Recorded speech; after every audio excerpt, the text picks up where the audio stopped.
24 व 28 जुलाई को होने जा रहे उत्तराखंड त्रिस्तरीय पंचायत चुनाव के नामांकन के बाद प्रत्याशियों ने अपनी अपनी तैयारियां शुरू कर दी हैं, जिससे चुनाव की सरगर्मियां बढ़ने लगी हैं।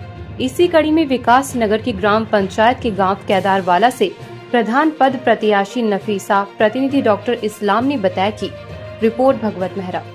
क्या नाम है आपका? मेरा नाम नफीसा इस्लाम। अच्छा, आप कौन से ग्राम पंचायत से चुनाव? ग्राम पंचायत केदारवाला से। अच्छा, किस पद के लिए चुनाव लड़ रहे हैं? प्रधान पद के। अच्छा, जैसे कि 24 तारीख को मतदान है, तो गांव वासियों से क्या आप कहना चाहेंगे, क्या अपील करना चाहेंगे? हमें ज्यादा से ज्यादा वोट दे, हमारी मतों से विजय बनाए। जी, आपका नाम? मोहम्मद इस्लाम।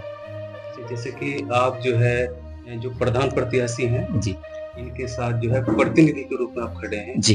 तो जैसे कि ये प्रधान बनते हैं जी, तो पहला विकास करें आप गांव में, आपका क्या? सर पहला विकास हुआ कि जो गांव की मेरी छोटी बड़ी सड़कें हैं, गंदे पानी की जो समस्या है वो प्राथमिकता से उसे मैं उठाऊंगा और महिलाओं के सम्मान के लिए जो भी उचित होगा मैं वो काम करूँगा। देखिए, गांव के अंदर अभी देखा गया, हम लोगों ने भी देखा है कि कहीं पे गड्ढे हैं, पानी भरा हुआ है जी, और मच्छर भी पैदा हो रहे हैं जी, बरसात का समय है जी, संक्रमण भी हो सकता है, तो क्या आप इस पे ध्यान देंगे? अगर गांव की सम्मानित जनता ने हमें चुना इस चुनाव में, तो मेरी प्राथमिकता ये रहेगी कि जो मुझे तो ऐसा लगता है कि मेरा गांव गंदे नाले में ही है सारे का सारा।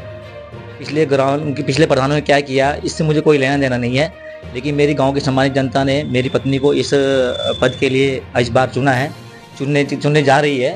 तो अगर हम चुने गए तो शायद फिर मैं 1 तारीख के बाद करेंगे इस बारे में चर्चा। कि आपके जो ये प्रत्याशी हैं इनके साथ काफी महिलाओं का हमें सैलाब देखने को मिला, इनके साथ सैकड़ों महिलाएं थी, तो जो ये समर्थन आपको मिला गांव से, इसके बारे में थोड़ा बताइए। इस गांव के मुझे और मेरी इस गांव में सभी धर्मों से मेरी पत्नी को बहुत ज़्यादा से ज़्यादा प्यार, समर्थन और सहानुभूति हर तरीके से फेवर में है। और इस सहानुभूति को, इस फेवर को और मेरे गांव की जो सम्मानित जनता है उनके विश्वास को मैं चाहूँगा कि मेरी पत्नी जो उन्होंने इनसे चाहा है उससे बढ़ चढ़कर काम करे और गांव की जो समस्या है, चाहे वो पानी की है, चाहे वो गंदे पानी की है, चाहे वो शिक्षा की है, चाहे वो नारी सम्मान की है, उसे बढ़ चढ़कर यहाँ तो राज्य स्तर पर भी लेके जाएंगे हम इस चीज़ को। और मेरी पत्नी ने अपने माध्यम से गरीब विधवाओं की बच्चियों के लिए 25,000 रुपये शादी में दान देने की जो घोषणा की है।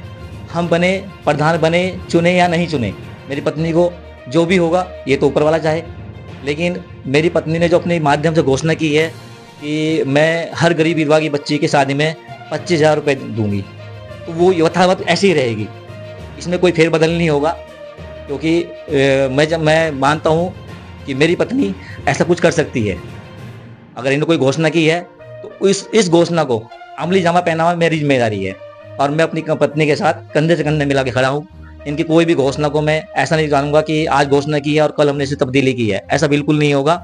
और मेरे गाँव की जो सम्मानित जनता है सभी धर्मों से, उन्होंने मुझे बहुत सहयोग दिया है और उन्हीं के प्यार से, उन्हीं के आशीर्वाद से उन्होंने ही हमें प्रोत्साहित किया है ताकि हम गांव की समस्याओं को समझ सके और इन्हें राज्य स्तर पर उठा सके।